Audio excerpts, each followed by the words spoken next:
बराबर दिया है एक्स के power 4 minus 5x² plus 4x² plus x plus B.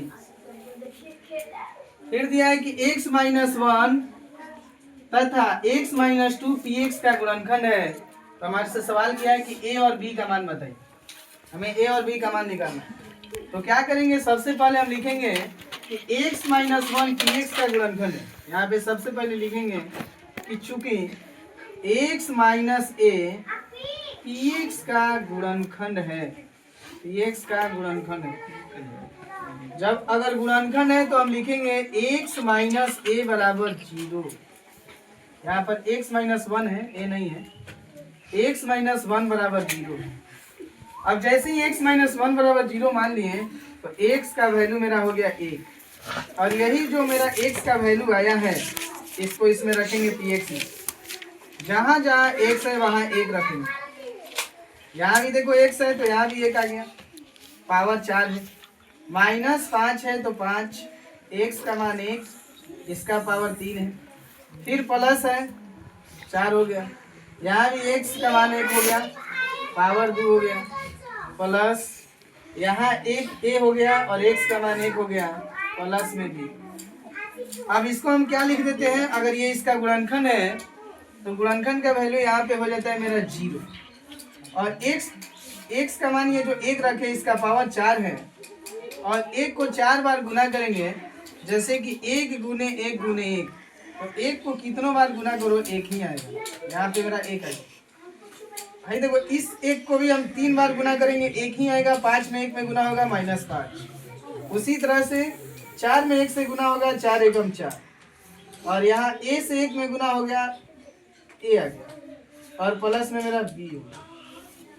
अब यहाँ से आते हैं 0 बराबर, ये देखिए 4 1 5 और ये 5, ये +5, ये दोनों जोड़ के +5, यहाँ लिख देते हैं +5 -5 a प्लस b। अब क्या करेंगे, 0 बराबर 5 5 घट गया 0 आ गया, प्लस में a प्लस b। तो हमारे यहाँ से एक वैल्यू आ गया a प्लस b बराबर 0 आ गया। इस समीकरण हो गया 1। अभी एक समीकरण निकला। अब फिर यहाँ से इसको उठाएंगे x माइनस 2 को और लिखेंगे, यहाँ पर भी लिखेंगे कि x माइनस 2 px का गुणनखंड है। जब x माइनस 2 px का मेरा गुणनखंड है अगर, तो देखिए इसका भी वैल्यू मेरा हो जाएगा 0। x माइनस 2 बराबर भी क्या हो गया 0 हो गया और इस 2 को उधर ले जाएंगे तो यहाँ x का मान माइनस है, इधर आएगा तो प्लस हो गया। ये वाला x का वैल्यू भी हम इसमें रखेंगे px में। जैसे ही इसमें हम वैल्यू को रखेंगे px के जगह पे हम क्या रखेंगे, जैसे ही px के जगह पे हम 2 रखेंगे, p यहाँ लिख दिए, यहाँ 2 रख दिए x के जगह पे, बराबर हो गया x जहाँ पे है वहाँ पे 2 रखें, -5 हो गया। फिर x के जगह पे 2 हो गया, इसका पावर हो गया 3, फिर है प्लस 4 गुने, फिर x के जगह पे हो गया 2, ठीक है, और प्लस में a हो गया गुने में 2 और उसके बाद देखिए क्या होगा, a गुने 2 प्लस में b और यहाँ हमारा b का मान निकालना था। अब देखो इसका वैल्यू मेरा हो गया 0। 2 को 4 में गुना करेंगे, देखिए 2 के पावर 4 है तो 2 के पावर 4 के मतलब होता है कि 2 गुने 2 गुने 2 4 बार, यानी 2 दूनी 4, 4 दूनी 8, 8 दूनी 16 हो गया। यहाँ पे हम 16 लिख देंगे। उसी तरह से यहाँ पावर 3 है तो देखिए 2 दूनी 4, 4 दूनी 8, 8 को 5 ले गुना करेंगे, 8 5 40 हो गया। 2 के पहाड़ा 2 बार पढ़ेंगे 4 हो गया, 4 के पहाड़ा 4 बार पढ़ेंगे 16 हो गया और a में 2 से गुना करेंगे तो 2 है, प्लस में हो गया b।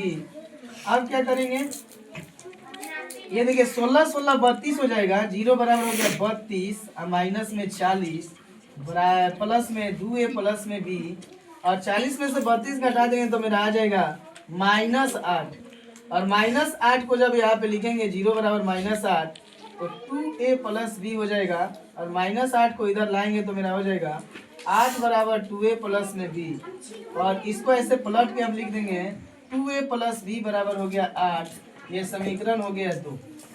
समीकरण मेरा 2 आ गया।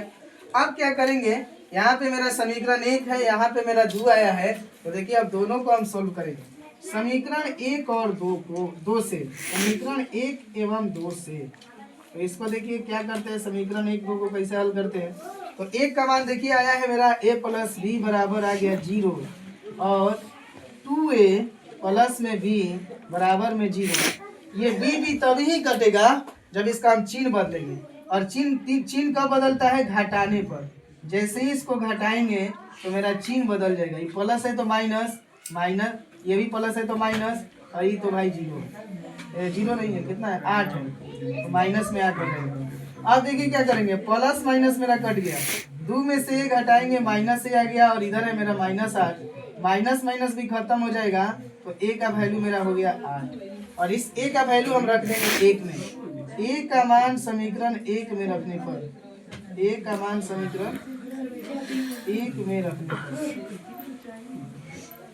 तो जैसे ही a का मान 1 में रखेंगे देखिए क्या होता है, यही मेरा 1 है, a की जगह पे हमको रखना है 8 प्लस में b बराबर में 0। तो ये हम 8 को जैसे ही उधर भेज देंगे तो b का वैल्यू आ जाएगा -8। यही मेरा आंसर।